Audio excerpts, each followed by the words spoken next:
제22대 국회의원 선거가 끝났습니다. 야권이 200석에 가까운 의석을 확보함에 따라 향후 정치권이 크게 요동칠 것으로 보입니다. 제21대 국회는 곧 끝날 예정이고 회기 막바지에는 의정활동도 뜸해지게 마련입니다. 하지만 21대 국회에서는 회기 만료를 앞두고 막판 쟁점으로 급부상한 법안이 있습니다.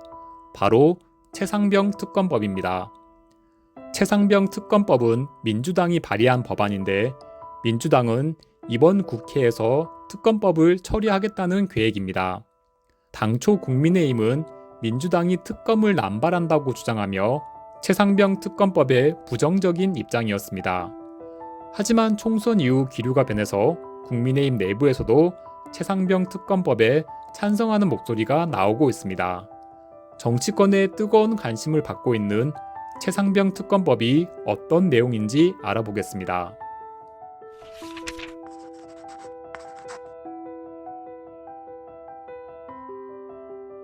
2023년 7월 중순 폭우가 쏟아졌고 전국 여러 곳에서 폭우로 인한 피해가 발생했습니다. 경북 예천군의 보문교 일대도 폭우 피해 지역 중 한 곳이었고 이곳에서 해병대는 실종자 수색 작업을 벌였습니다. 폭우로 물이 많이 불어난 상태인데도 해병대원들은 구명조끼도 입지 않은 채 수색을 실시하였습니다. 실종자 수색 중에 참으로 안타까운 일이 발생했습니다. 해병대 제1사단 소속 최수군 일병이 급류에 휩쓸려 실종된 겁니다. 최 일병은 실종 14시간 만에 사망한 채로 발견되었습니다. 최수군 해병은 사망 당시에는 계급이 1병이었으나 사망 이후 상병으로 추서되었습니다. 최상병이 비극적인 죽음을 맞이한 이후 왜 이 사건이 발생한 것인지에 대한 해병 수사단의 수사가 진행되었습니다. 수사 과정에서 대통령실과 국방부가 수사를 왜곡하고 사건을 은폐하여 최상병 사망의 진상규명을 방해한다는 의혹이 불거졌습니다. 의혹의 내용은 청와대 국가안보실 및 국방부의 고위 관계자가 권한을 위법하게 행사하여 수사와 관련된 기밀사항을 보고받고 수사단이 수사 결과를 경찰에 이첩하지 못하도록 방해했다는 겁니다. 당시 국방부 장관이 얼마 전 호주 대사로 임명되었던 이종섭 전 장관이고 해병대 수사단장은 박정훈 대령인데 박 대령은 현재 항명 혐의로 재판을 받고 있습니다. 최상병 특검법의 공식 명칭은 순직 해병 수사 방해 및 사건 은폐 등의 진상규명을 위한 특별검사의 임명 등에 관한 법률안입니다. 법률안의 명칭이 너무 길어서 흔히 최상병 특검법이라 부릅니다. 최상병 특검법은 2023년 9월 박주민 의원이 대표 발의하였고 박주민 의원을 포함하여 총 24명이 발의자의 이름을 올렸습니다. 특검법이라는 명칭에서 알 수 있듯이 이 법률안은 특별검사를 임명하여 최상병 사망 사건을 수사하게 하자는 겁니다. 구체적으로 뭘 수사하는 걸까요? 특별검사의 수사 대상은 크게 세 가지입니다.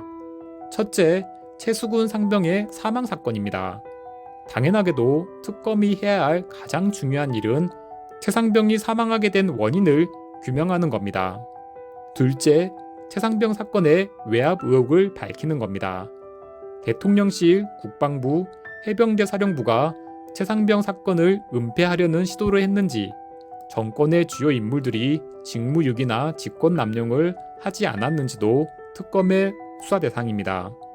셋째, 최상병 사건과 외압 의혹에 대한 수사를 하는 과정에서 알게 된 관련 사건도 특검이 수사할 수 있습니다.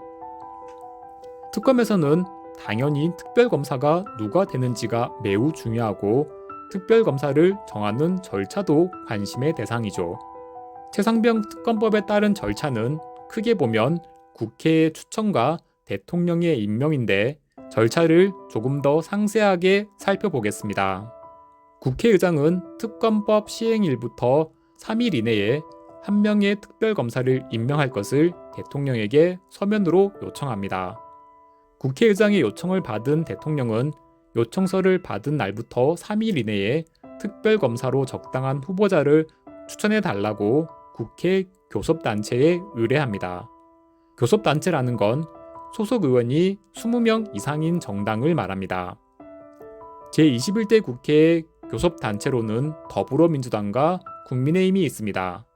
그런데 최상병 특검법에는 후보를 추천할 수 있는 교섭단체를 대통령이 소속되지 않은 교섭단체라고 규정하고 있으므로 실제로 특검 후보를 추천할 수 있는 곳은 더불어민주당밖에 없습니다.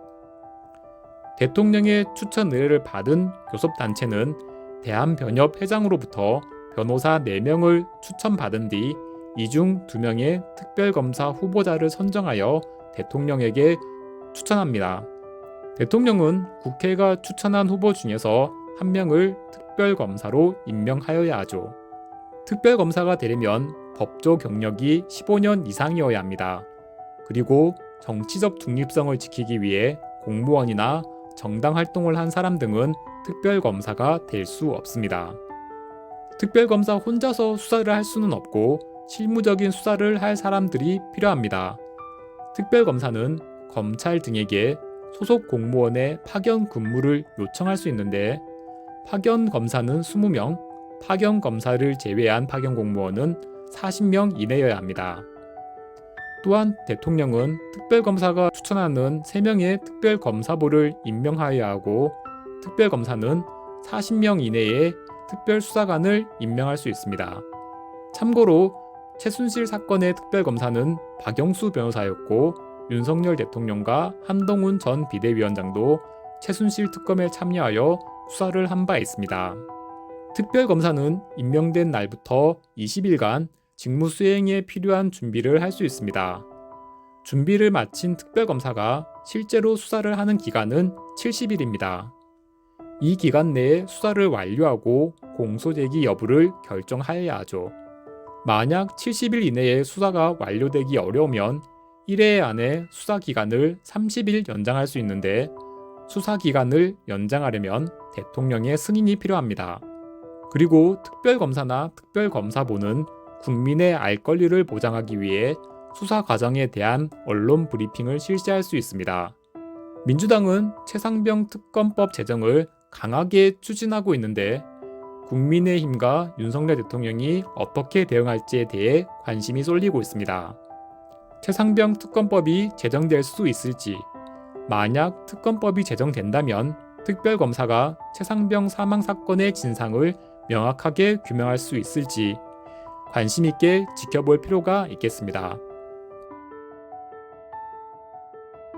2023년 폭우 현장에서 실종자 수색 작업을 하던 최수근 상병이 폭우에 휩쓸려 사망하고 말았습니다. 최상병 사망 사건 조사 과정에서 청와대와 국방부가 진상규명을 방해했다는 의혹이 제기되었습니다. 민주당은 최상병 사건을 제대로 수사하기 위해서는 특별검사가 필요하다고 주장하며 최상병 특검법을 발의했습니다. 영상을 시청해주셔서 감사드립니다.